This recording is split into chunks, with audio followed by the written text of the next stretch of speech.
할렐루야. 온라인으로 예배 드리는 성도님과 가정 가운데 하나님의 평안과 능력이 함께 하시기를 간절히 축원합니다. 지난주 유대인들에 대한 변명을 살펴봤습니다. 그들은 하나님의 말씀을 맡은 복을 받았지만 그 받은 복을 잘 간수하지 못하였습니다. 간혹 그들 가운데서는 자신들의 불의로 말미암아 하나님의 의가 나타났으니 결과적으로 하나님께 영광된 게 아니냐라고 궤변을 늘어놓는 이들도 있었습니다. 그렇지만 다 헛소리에 불과한 이야기였습니다. 그런데 바울은 그런 궤변을 늘어놓는 유대인을 비난만 한 것이 아니었습니다. 바울은 자신을 바라보며 과연 우리라고 다를 바가 있겠느냐라고 말합니다. 9절 말씀입니다. 그러면 어떠하냐? 우리는 나으냐? 결코 아니라 유대인이나 헬라인이나 다 죄 아래에 있다고 우리가 이미 선언하였느니라. 유대인이나 헬라인이나 다 어디 아래에 있다고 했습니까? 죄 아래에 있다고 말했습니다. 우리가 그렇게 욕하는 이들이랑 다를 바가 없다는 것이죠.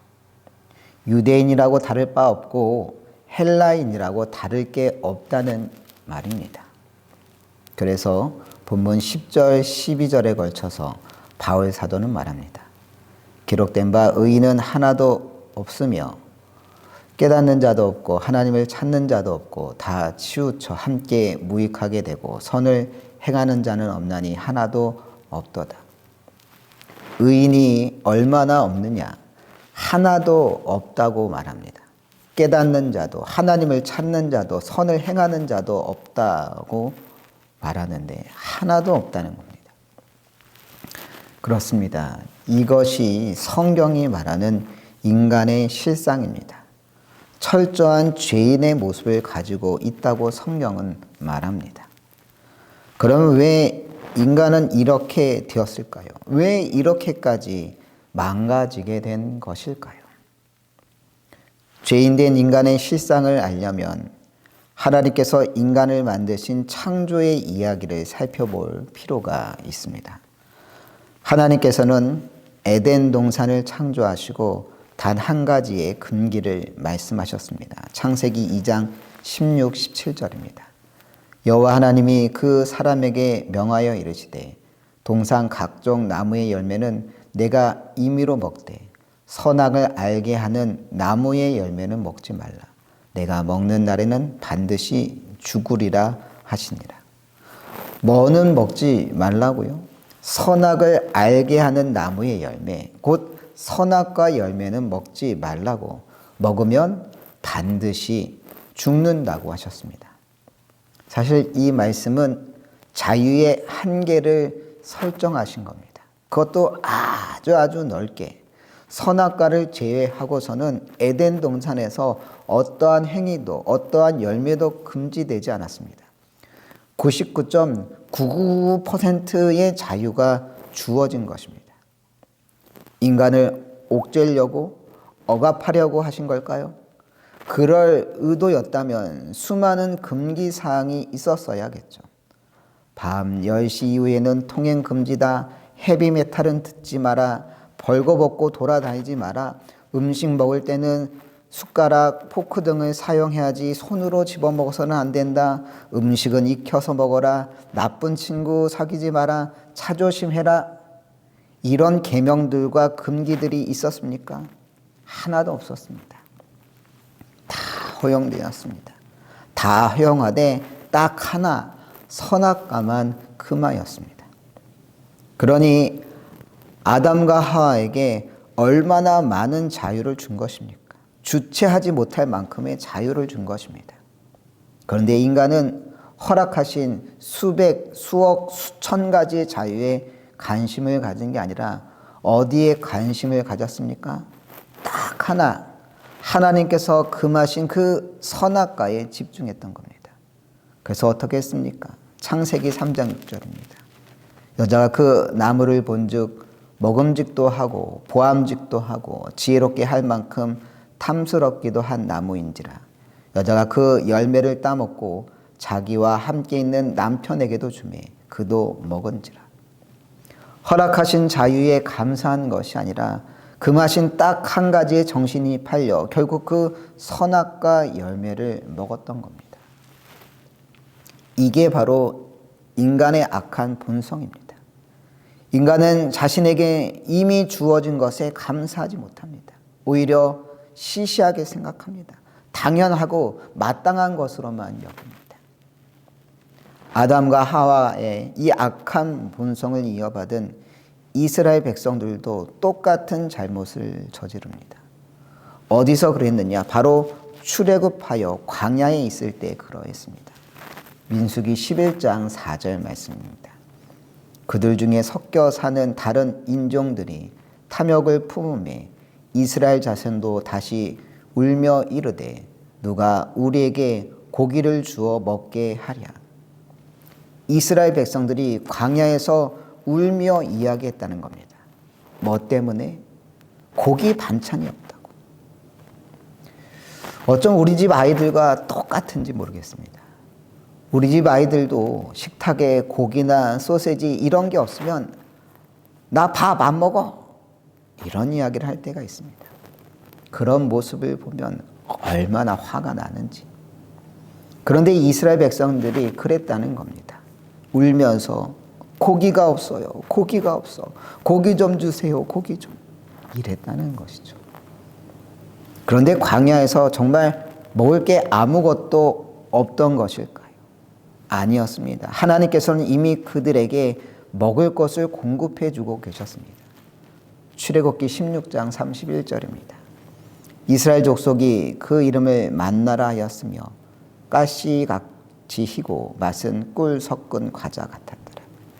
일종의 꿀 과자 비슷한 것, 일명 만나를 매일같이 주셨던 겁니다. 그러면 매일 주셨지만 부족하게 주셨느냐? 그것도 아니었습니다. 같은 장 16절 말씀입니다.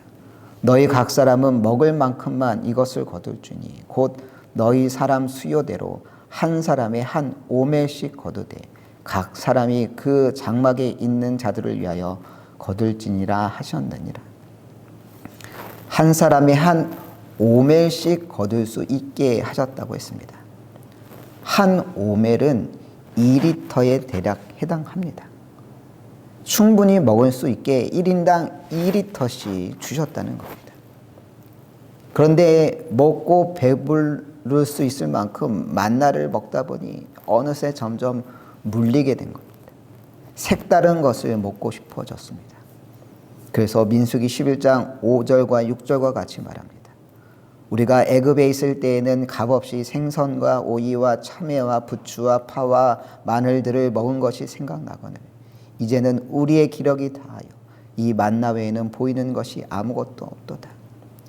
애굽의 종로으로 있을 때에는 그때 먹었던 음식들이 떠올랐던 겁니다. 생선, 오이, 참외, 부추, 파, 마늘 등 그곳에서 애굽인들이 주었던 음식들이 떠오른다고 하면서 지금은 만나 외에는 보이는 것이 없다고 말하고 있습니다. 이미 가진 것은 너무나 당연하게 보였습니다. 광야에서 매일 한 오멜씩 따박따박 하나님이 주시니까 너무 당연해서 이제 먹고 싶지도 않은 겁니다. 다 우리의 모습 아닙니까? 주신 것에 감사하지 못하는 죄인의 모습이 바로 우리의 모습인 겁니다. 작년 11월 한 남성이 KFC 패스트푸드점에서 프로포즈한 영상이 온라인에 올라와 화제가 되었습니다. 화면 속 주인공 음칸시 씨는 남아프리카 공화국의 한 KFC 매장에서 식사 도중 한 여성에게 청혼을 했고 이 여성은 깜짝 놀라 감격하여 눈물을 흘리게 됩니다. 이 영상 속의 남자는 은칸시라고 하는 이름의 목사님이었고 사실 이 커플은 2012년도에 결혼식도 이미 올렸었다고 합니다.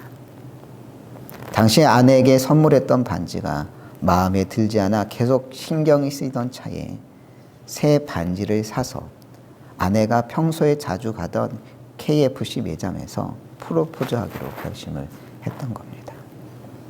그곳 직원들에게 미리 부탁해 음식이 나왔을 때 그릇 속에 반지가 들어가 있을 수 있도록 했던 겁니다. 아내가 음식 속에서 반지를 발견했을 때 음칸 씨는 무릎을 꿇고 반지를 끼워줬던 것이죠. 이 프로포즈 영상을 찍은 영상이 트위터 X에 올라오자 수많은 이들이 축하한다고, 멋지다고, 잘 살길 바란다고 이런 축하의 댓글들이 수없이 달렸습니다. 그런데 이 영상에 굳이 찾아와 악담하는 댓글들도 있었던 겁니다. 그중 한 여성의 댓글이 많은 사람들의 주목을 받았는데 다음과 같은 내용이었습니다. 남아공 남자들은 얼마나 가난하면 심지어 KFC에서 청혼을 하는군요. KFC에서 청혼을 하다니 정말 품격이 없네요. 이 사람은 왜 이런 댓글을 달았을까요? 당사자들은 감격에 눈물까지 흘리는 프로포즈에 왜 품격이 있네 없네 이런 이야기를 했던 걸까요? 아마 이런 마음이었겠죠. 프로포즈 하는데 최소한 그럴듯한 레스토랑이나 멋진 풍경이 있는 곳에서 해야지. KFC가 뭐야? KFC가. 정말 그렇습니까? 한 끼 식사하는데 몇십만 원 이상 하는데 가서 그런 곳에서 프로포즈 해야 진짜 프로포즈입니까? 영상 속 커플은 비록 KFC에서 이루어진 프로포즈였지만 개의치 않았습니다.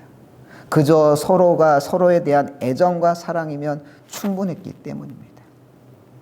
하지만 무례한 댓글을 단 이 여성은 그들의 애정과 사랑을 본 것이 아니라 그저 얼마나 좋은 것이냐, 얼마나 비싼 것이냐 이런 것에만 관심을 가졌던 겁니다.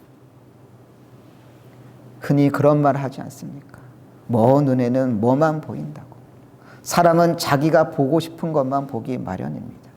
아무리 좋은 것을 갖다 놔도 속물적인 시선으로 바라보면 모든 것이 삐딱하고 잘못된 것으로 보일 수밖에 없는 겁니다.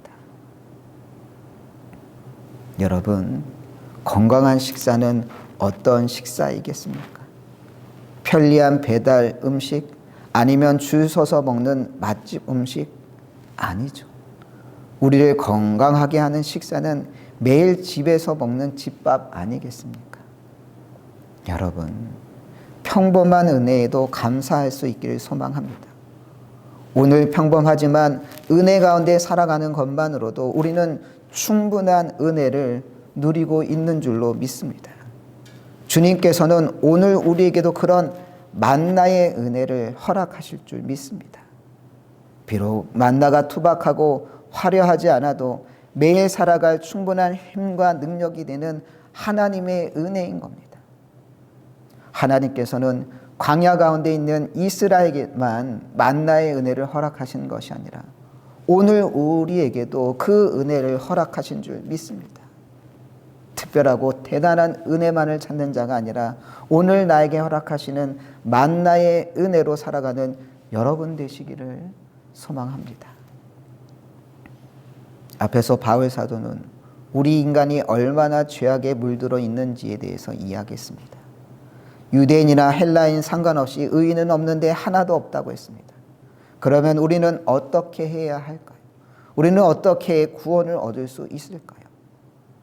바울 사도는 먼저 율법으로는 구원이 가능하지 않다고 분명히 밝히고 있습니다. 본문 20절입니다. 그러므로 율법의 행위로 그의 앞에 의롭다 하심을 얻을 육체가 없나니 율법으로는 죄를 깨달음이니라. 율법의 행위는 우리를 의롭게 할 수 없다는 것입니다. 율법은 오직 우리를 깨닫게 해줄 뿐이라는 겁니다. 무엇을 깨닫게 합니까? 죄를 깨닫게 합니다. 우리 안에 얼마나 죄가 뿌리 깊은지 깨닫게 해줄 뿐이라고 말합니다. 율법이 구원에 있어 무력하다면 우리는 무엇으로 의롭게 될 수 있을까요? 24절 말씀입니다. 그리스도 예수 안에 있는 성령으로 말미암아 하나님의 은혜로 값없이 의롭다 하심을 얻은 자 되었느니라. 이 구절에서 핵심은 값없이 의롭다 하심을 얻었다는 겁니다. 우리가 무슨 대단한 재벌이어서 대가를 지불하고 의로워진 것이 아닙니다. 그저 아무런 대가 없이 은혜로 우리가 구원의 은혜를 받았는 줄로 믿습니다. 왜 그렇게 하셨느냐? 에베소서 2장 8절의 말씀입니다. 너희는 그 은혜에 의하여 믿음으로 말미암아 구원을 받았으니 이것은 너희에게서 난 것이 아니요 하나님의 선물이라. 구원은 하나님의 선물이라 했습니다. 행위의 대가로 주어진 것이 아니라는 겁니다. 그럼 왜 우리에게 그런 은혜를 선물로 주셨느냐? 에베소 2장 9절 말씀입니다. 행위에서 난 것이 아니니 이는 누구든지 자랑하지 못하게 함이라. 왜 구원을 선물로 주셨다고 했습니까? 이는 누구든지 뭐하지 못하게 함이라? 자랑하지 못하게 함이라 했습니다. 구원에 대한 권리를 주장할 수 없다는 이야기입니다. 만약 우리가 비싼 돈 주고 구원을 샀다면 그 권리를 주장하고 싶어질 겁니다. 내가 이걸 얼마 주고 샀는데 말이야. 하지만 우리는 그저 구원을 선물로 받았습니다. 그러니 우리가 주장할 권리도 자랑할 것도 없다는 이야기입니다. 그러기에 그 구원은 모든 자에게 차별 없이 주어진다 했습니다. 본문 22절 말씀입니다. 곧 예수 그리스도를 믿음으로 말미암아 모든 믿는 자에게 미치는 하나님의 의니 차별이 없느니라. 이 구절에서 바울 사도는 분명히 말합니다. 율법의 행위로서가 아니라 예수 그리스도를 믿음으로 말미암았다고. 그 사람이 누구든 유대인이든 이방인이든 관료든 평민이든 돈이 많은 자든 적든 자든 그저 예수 그리스도를 믿는 모든 자에게 미치는 하나님의 의라고 했고 그 하나님의 의는 차별이 없다고 말씀하고 있습니다. 몇 주 전 탕자의 비유에 대해 이야기했었습니다. 아버지가 살아계신데도 유산을 요구한 둘째 아들은 받은 재산으로 허랑방탕하게 생활했습니다. 결국 얼마 지나지 않아 모든 재산을 다 탕진해버리고 집으로 돌아와야 했습니다. 그런데 그런 둘째 아들을 먼저 발견한 것은 아버지였습니다. 그 둘째 아들을 위하여 아버지는 잔치를 베풀었습니다. 누가복음 15장 22, 23절입니다. 아버지는 종들에게 이르되 제일 좋은 옷을 내어다가 옷을 입히고 손에 가락지를 끼우고 발에 신을 신기라. 그리고 살찐 송아지를 끌어다가 잡으라. 우리가 먹고 즐기자. 그런데 탕자의 이야기는 이렇게 잔치를 베풀었더라 하면서 끝나지 않습니다. 이후에 큰아들과 관련된 사건이 있었습니다. 큰아들은 둘째 아들을 위하여 성대한 잔치가 벌어진 것에 대해서 못마땅하게 생각했습니다. 28절입니다. 그가 노하여 들어가고자 하지 아니하거늘 아버지가 나와서 권한대. 화가 나서 잔치에 들어가려고 하지 않았다는 겁니다. 도대체 큰아들은 왜 그렇게 화가 나는 것일까요? 29, 30절 말씀입니다. 아버지께 대답하여 이르되 내가 여러 해 아버지를 섬겨 명을 어김이 없거늘 내게는 염소 새끼라도 주어 나와 내 벗으로 즐기게 하신 일이 없더니 아버지의 살림을 창녀들과 함께 삼켜버린 이 아들이 돌아오매 이를 위하여 살찐 송아지를 잡으셨나이다. 여기서 큰아들은 말합니다. 자신은 여러 해 동안 군말 없이 아버지를 섬겼다고. 한 번이라도 아버지의 명을 어긴 적이 있냐고. 그렇게 종처럼 충성을 다했는데 그런 자신에게는 염소 새끼 하나 잡아준 적이 없으면서 어떻게 창기들과 놀아는 저 배은망덕한 둘째 아들을 위해서는 송아지를 잡아다 잔치를 벌일 수 있냐고. 그럼 자신은 뭐가 되냐고. 오히려 자신을 무시하는 처사가 아니냐고. 그렇게 이렇게 계속해서 화를 내면서 섭섭하다 이런 이야기를 하고 있습니다. 그때 아버지는 큰아들에게 말합니다. 31절입니다. 아버지가 이르되 예 너는 항상 나와 함께 있으니 내 것이 다 내 것이로되. 아버지의 이야기 중 가장 핵심되는 내용은 뭐냐? 너는 항상 나와 함께 있으니 라고 하는 구절입니다. 큰아들은 늘 아버지 곁에 있었습니다. 하지만 큰아들은 그렇게 늘 아버지 곁에 있으면서도 아버지를 주임처럼 섬겼을 뿐 아들로서 살지 못했던 겁니다. 그러니 종처럼 살았던 겁니다. 그런 아들을 향하여서 아버지는 내 것이 다 너의 것이로되 라고 말하고 있습니다. 왜 이 말을 했던 것일까요? 너는 이미 내 모든 것을 물려받을 아들 아니냐. 그런데 왜 스스로 종처럼 살고 있는 것이냐라고 말하고 있는 겁니다. 큰아들의 불행은 상속을 받지 못해서가 아닙니다. 이미 상속받은 자인데도 그것을 믿지 못하고 스스로 종처럼 산 것 자체가 그에게 불행이었던 겁니다. 우리 역시 마찬가지입니다. 우리가 은혜가 없는 것이 아닙니다. 우리가 받은 은혜가 없는 것처럼 살아가는 게 문제입니다. 왜 그렇게 살아갑니까?